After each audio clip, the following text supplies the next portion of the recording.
आया, क्योंकि सुखदेव भी कृष्ण का ही रूप था, भगवान का ही रूप था, और सुखदेव स्वामी आ गए।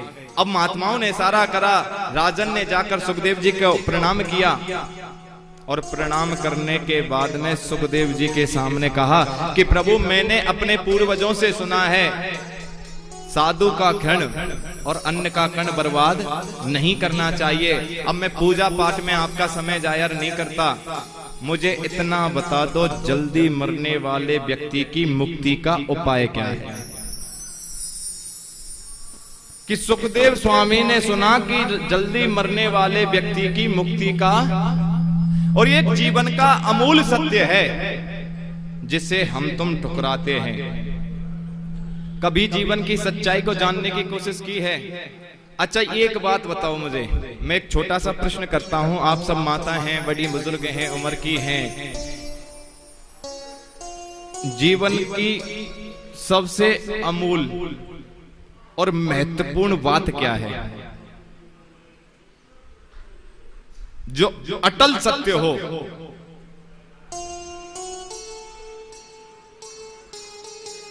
है किसी को नॉलेज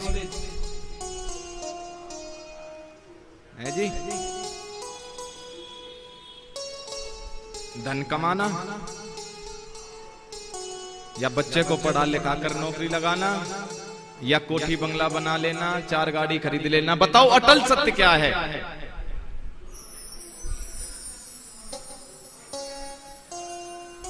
अटल सत्य है मृत्यु। मुझे किसी ने पूछा था, गुरुजी भागवत में ऐसा कौन सा प्रसंग है जो गंभीर हो और जो बिल्कुल सत्य हो? मैंने कहा कि एक ही है, जल्दी मरने वाले व्यक्ति की मृत्यु का उपाय क्या है।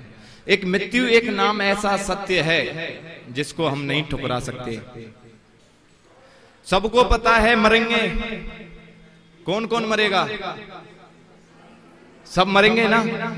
और सबको पता है कि हमारी मृत्यु होनी है, आज नहीं तो कल होनी है। क्या हम इस मृत्यु से बचने का कोई उपाय ढूंढते हैं? कभी इस मृत्यु से मुक्ति पाने का कोई उपाय ढूंढा है? जो सत्य है उसकी ओर हम कभी नहीं भागे, जो असत्य है उसको हमेशा पाने की कोशिश करते हैं। पंडित जी के पास में आप गए, क्या पूछते हो? कि पंडित जी ऐसा मुहूर्त बताओ जो मैं नींव रखूं तो मकान रुके नहीं, बन जाए। मकान रुके नहीं तो बनता चला जाए, पूछते हो ना। और एक और नई विचित्र बात बता दूं, आप पंडित जी के पास में गए, बिटिया की शादी करनी है आपको, अपनी बिटिया की शादी करनी है। पंडित जी के पास पहुंचे, पंडित जी के पास पहुंचने के बाद में कहा कि पंडित जी देखो मिलान करना, एक बार मिलान कर दिया। मैंने अब एक ऐसा कोई बढ़िया सा मुहूर्त बताओ जिसमें मेरी छोरी वहां जाके राज्य करे, घर की मालकानी बने। कहते हो ना इस बात को? कहते हो? कौन कौन कहता है? हाथ ऊपर खड़ा करो इस बात को कि कौन कौन चाहता है कि मेरी बिटिया वहां जाकर राज्य करे। हाथ ऊपर खड़ा करो, कौन कौन चाहता है? सब चाहते हो। आप पंडित जी के पास जाकर कहते हो कि ऐसा मुहूर्त बताओ जो मेरी बिटिया वहां जाकर राज्य करे। अब बात आई तुम्हारे बेटे के विवाह की। पंडित जी ऐसा मुहूर्त बताइयो जो बहुत नीचे रह के काम करे, मालकानी बनने की कोशिश ना करे। बहू नीचे रह के काम करे, मालकानी बनने की कोशिश ना करे। तो कहते हो नहीं कहते हो? जब बारी तुम्हारी बेटी की आई थी तो तुमने उसको मालकानी बना दिया दूसरे के घर की, और जब बारी किसी और की बेटी की आई थी तो तुम ही संसार की मैया हो, वो नहीं है। वो अपनी बेटी के लिए नहीं पूछ सकती कि ऐसा मुहूर्त बताइयो। इसीलिए बहू को भी बेटी के समान मानना चाहिए। बहू तुम्हारे लिए बेटी के समान है, और अगर उसको नहीं मानोगे तो तुम्हारी बेटी भी कभी सुखी नहीं रहेगी। कभी यह सोचकर मत करना कि बेटी राज करे और बहू नौकरानी बनकर रहे। अरे जैसे तुम बेटी का सुख चाहते हो, ऐसे किसी की बेटी का भी तुम अपने घर में सुख चाहने की कोशिश करो। आज के बाद मत पूछना ये प्रश्न कभी भी पंडित जी से, ठीक है? बोलो राधे राधे। तो उस प्रकार हम हजारों प्रकार के प्रश्न पूछते हैं ब्राह्मण से कि हमें ये बताओ, ये होगा, ऐसा मुहूर्त बताओ, गाड़ी लाएंगे, ऐसा वो बताओ, ये करेंगे, वो करेंगे। पर कभी ये पूछा है कि हमारी मृत्यु होगी, ऐसा कोई मुहूर्त बताओ जो हम मरें तो फिर दोबारा जन्म ना लेना पड़े? कभी सोचा है, पूछा है इसके बारे में?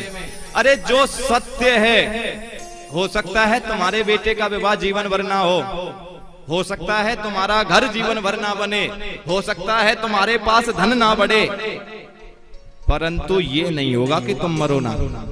मरोगे, परंतु जब तुम्हें पता है कि हमारी मृत्यु होनी है, जो सच्चाई है उसकी ओर हम जाते भी नहीं है। जो असत्य है, दुनिया की माया है, माया जाल है, उसको अपनी ओर खींचने में लगे हुए हैं। 7 दिन में राजा परीक्षित को मरने का श्राप लगा। 8वें दिन में मरा है कोई? सबको 7वें दिन में मरना है, सबको 7वें दिन में मरना है। मरोगे ना 7वें दिन में? अब बहुत सी मैया सोच रहे होंगे पंडित जी 7 ही दिन में मारे है, देख लो, है ना? देख हमारी बूढ़ी मैया कहने लग रही है कि क्यों मारे है, अभी तो बहुत कछु जी देखनो है। बोलो राधे राधे। संतोरी सी आवाज खोल दे बेटा, ये वो बहुत दूर लगा तो 7 ही दिन में हम सबको मरना है। 7वें के बाद 8वां दिन नहीं आया कभी भी। अब वो 7वां दिन होगा कौन सा, ये तुम्हें देखना है। तो इसीलिए दिन और रात एक ही मनन करो, एक ही चिंतन करो कि हे नंदलाल,